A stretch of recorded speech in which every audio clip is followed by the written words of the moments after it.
Okay, so get this. We're going to deep dive into all the stuff that happened after Prime Minister Trudeau decided to take a ski trip. Yeah, to Red Mountain Resort. Red Mountain Resort, right. And you'd think a vacation, like no big deal. You'd think. Ah. But this one, oh, it blew up. Majorly.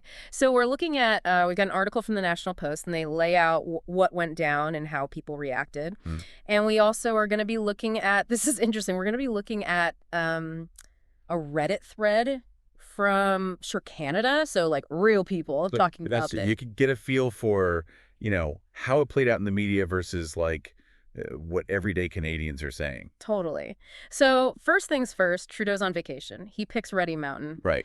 And it's not just any resort. This is actually the same resort where his brother, Michel Trudeau, worked. Yeah, before his death in an avalanche back in '98. Right. So this is like a deeply personal... Definitely adds another like layer to the whole thing. Totally. It was probably a time for him to reflect. But initially, it seems like he wanted to keep things low-key. Right. His office just said he was in British Columbia, like no public events or anything, which is very different, if you remember, from his earlier trips as prime minister. Oh, yeah. Those were highly publicized. Lots of photos. Remember? Yeah. Him on the slopes. Cameras, reporters, the whole 9 yards. But this time, it was all about privacy. Seems that way. Until. Yeah, things took a turn. Big time. A bunch of videos popped up online showing like these different confrontations that happened during the trip. Yeah. There's this one video that went super viral, shows a woman, Emily Dugen, going right up to Trudeau in the parking lot. I saw that one. Shakes his hand and tells him to get the F out of BC. Yikes. And just so everyone knows, the National Post mentions that she's an activist. She's known for being against gender identity curricula in schools. Oh, right. So, that adds a whole other dimension to this, like Absolutely. understanding her background. Totally. And then there's this other video, right? Shows this person holding up a photo of Trudeau, the one with him in blackface at a restaurant he's eating at. Wow. And then, and then get this, there's a local music duo who this is like unreal. They perform an anti-Trudeau song at the resort. No way. Like, as entertainment. Yeah, basically. So, obviously, all of this ends up online. Big debates, especially on Reddit. Oh, yeah, Reddit loves this kind of stuff. And that's where the Reddit thread comes in, because what's so fascinating about it is you see, like, the whole range of opinions on what happened. It's really like a snapshot of how divided Canadians are right now. Oh, for sure. Like, you've got a bunch of people who are, like, totally embarrassed, super disappointed by how Dugen acted, especially because it happened right in front of his kid. Yeah, I saw a lot of that in the thread, too. People felt like, regardless of your politics, that's crossing a line. Yeah. Confronting someone like that, especially in front of their family. Totally. But then, on the other hand, some people were pointing out, like, the irony of the whole thing. How so? That, in how many other countries could you just walk right up to the prime minister and criticize him like that? So it's like, they were saying this actually shows how much freedom Canadians have. Oh, that's interesting. Like, it highlights the kind of the tension between freedom of speech and being respectful. Yeah. How we balance that. Exactly. And then, of course, there's the whole security angle. Some people were worried. Like, why was Trudeau so accessible? Especially with all the crazy stuff that gets said online these days. Right. You have to wonder if they could have, like, prevented this with tighter security. Totally. And then, of course, there are those who defended what Dugen did. Really? Yeah. Their argument was that she was speaking for a lot of people in British Columbia who feel like the government isn't listening to them. Mm-hmm. Like, they're unhappy with Trudeau's policies and they feel ignored. And sure, maybe her outburst wasn't the best way to handle it, but it showed how frustrated they are. Right. So it's less about her specifically and more about this underlying discontent. Exactly.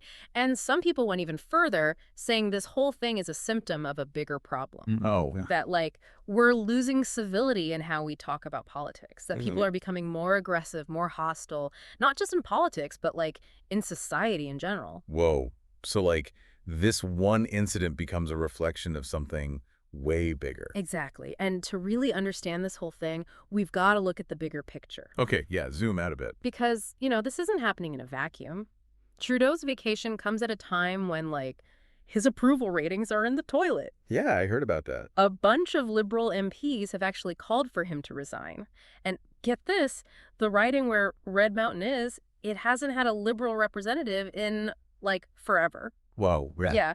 And for those who don't know, A riding is basically an electoral district in Canada. Gotcha. So basically, Trudeau chose to vacation in an area that's already very politically different from him. Right, so maybe it wasn't the best choice of location if he was hoping for a quiet trip. Probably not. And then there's Emily Dugen. The National Post, they really dug into her past. Turns out she's been really active against gender identity being taught in schools, and she also has this thing called a peace bond. A peace bond. What's that? It's like a court order where you have to promise to be on good behavior. Oh, okay. So basically a red flag. Pretty much. Yeah. So when you add all this together, her past, the political climate of the area, Trudeau's low approval ratings, you could argue that this whole incident is like a tiny version of what's happening in Canadian politics overall. Oh, I see. Like a microcosm. Yeah, exactly. Like it shows how divided we are, how intense people's feelings are, and how hard it is to like just have a normal conversation about politics. Yeah, it's a bit of a mess. It really is. And then to make things even more interesting, the National Post brought up something else. What's that? Apparently something similar happened to Pierre Elliot Trudeau, Justin's dad, back in 1982. Oh, wow. History repeating itself. Right. So in both cases, these incidents happened when the Trudeaus, both of them were super unpopular, like their lowest approval ratings ever. No way. That's too weird. I know. It makes you wonder if there's like a pattern here in Canadian politics. Totally. Like some kind of cycle. Yeah, exactly. So the question is, what does all of this mean for us today? Like, how do we even begin to understand what happened on this vacation from hell? Well, that's a good question. I mean, part of it is it really shows just how hard it is to like talk about politics these days and be respectful. Yeah. You know, social media doesn't help. Everything's so instant, so extreme. Oh, totally. Everyone's like on edge all the time. And it feels like, especially online, things just escalate so quickly. Exactly. And this whole thing with Trudeau, it kind of kicked off this bigger conversation about like what's okay to say in Canada when it comes to politics. That's where that Canada thread gets really juicy. You've got people like fiercely defending free speech, like even if it's offensive. Right. And then others saying like, hold on, we need more civility, more respect. It's like this constant back and forth. Totally. And you know what really struck me reading those comments? Some people were genuinely worried that this like normalizes aggressive behavior. Oh, yeah. Like they're worried that if we let things slide, it'll make people afraid to even get involved in politics. Yeah, because they'll be scared of being attacked or harassed. Exactly. But then you've got the other side, the people who say that sometimes you got to be like assertive, even a little confrontational to hold those in power accountable. Right, like if you feel like you're not being heard, you got to make some noise. Yeah, exactly. So it's tricky, right? How do you balance like being polite with actually getting your point across? Oh, sure. It's a debate that's fundamental to democracy, really. It is. And speaking of debates, you know, while we're talking about all these reactions, it makes you think about the media. Oh, yeah. Like how they shape how we see things. You know, the National Post, they made a point of mentioning Dugen's activism, that peace bond, which, I mean, it makes sense for them to do that, but it does make you realize how the way information is presented can totally change how people interpret things. Oh, absolutely. It highlights how important it is to, like, think critically, you know, not just take everything at face value. So really think about where the information is coming from and what their angle might be. Exactly. Especially nowadays with social media, information spreads so fast. You really got to be careful. It's like more important than ever to get information from different sources, you know. For sure. And this deep dive is a perfect example of that, right? Totally. We're looking at the same event, but through two completely different lenses. Like a 360 view. Exactly. And speaking of different perspectives, the National Post made this really fascinating comparison. Oh, yeah. About Trudeau's dad. Right. Pierre Elliot Trudeau. Back in '82, there was a similar incident. You mentioned that before. What happened? Well, it turns out both of these incidents, they both happened when the Trudeaus, both father and son, had like really, really low approval ratings. Get out! Are you serious? That's insane. It's kind of wild, right? It's like history repeating itself. It really is. So are you saying there's like some kind of pattern here with Canadian politics? I think she wanted right. Like some kind of ebb and flow of how people feel about the Trudeaus? It's possible. And it could even point to bigger trends in Canadian political history. You know, we've seen this kind of thing with other prime ministers too. Oh, interesting. So, like, what do you think is going on? Is it the economy, social anxieties, or maybe it's just like the personalities of the leaders. That's a great question, and it's something political scientists spend a lot of time thinking about. It's complicated, you know. There's so many factors that influence public opinion. So you're saying this whole Trudeau vacation thing, it might seem like an isolated incident, but it could actually be connected to these bigger societal trends and historical patterns. Exactly. It's a reminder that politics it's messy. It really is. It's not always, straightforward cause and effect. It's a bunch of different things all happening at the same time. It's like this deep dive has been like peeling back the layers of an onion. Huh. I like that. Like it started with this vacation, but now we're talking about freedom of speech, media bias, historical context, Canadian politics as a whole. It's crazy. It is. It's all connected. And what's even more important, I think, is remembering that we as citizens, we play a role in all of this. Oh, totally. Our choices, our actions, they all contribute to the kind of political climate we live in. It's kind of a lot of pressure when you think about it. It is. This whole thing with Trudeau, it's a wake-up call. It's making us think about how we engage in politics. What do you mean? Yeah, It really does. Like, it makes you think, okay, what am I doing? Am I part of the problem or am I part of the solution, you know?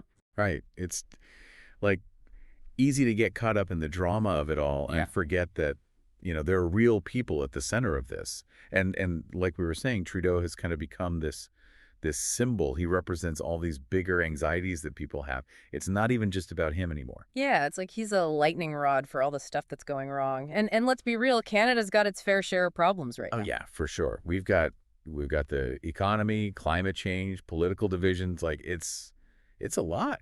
It is. And I can totally see how people would just want to like point the finger at someone when things feel so overwhelming. Absolutely. It's like Yeah. a natural human reaction. We want someone to blame when things are tough. Yeah. And politicians, they're easy targets, you know? Yeah, they're the face of the government. So if you're mad at the government, you're going to be mad at them, even if it's not really their fault. Exactly. And don't forget about social media. Oh, yeah, that's a whole other can of worms. Totally. Social media has like completely changed the game for politicians. It's like this constant pressure cooker. Every little thing they do gets blown out of proportion. It's insane. Like, they can't even breathe without someone posting about it online. Right. And it makes it so hard to separate, like the person from the politician. Everything's so public, so personal. Yeah, there's no privacy anymore. Which brings us back to like the whole civility thing. Right. How do we have these tough conversations, these political debates, without it turning into a total dumpster fire? That's the million-dollar question. Seriously, it's like such a delicate balance. We want to be passionate, but we also don't want to be jerks. Right. It's tough. I think like a good starting point is just remembering that even when we disagree with someone, even strongly disagree, they're still a human being. Yeah, it's easy to forget that sometimes, especially online. Totally. We need to be able to like critique ideas without attacking the person, It's like that saying, disagree without being disagreeable.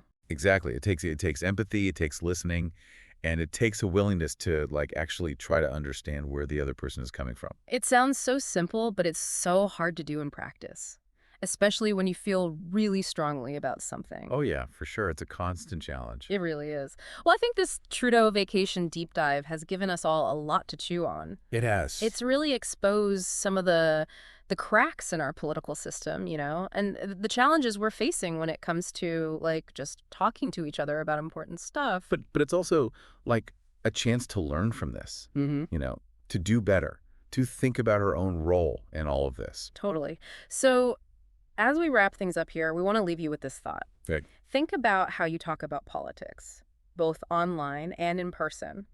Are you being respectful? Are you contributing to a positive conversation? Or are you just adding to the noise? It's a good question to ask ourselves, because ultimately our democracy depends on our ability to have these tough conversations in a way that's productive and respectful. Couldn't have said it better myself. Thanks for joining us on this wild ride through Trudeau's vacation gone wrong. We hope you learned something, maybe got a few things to think about. And remember, there's always more to the story than meets the eye.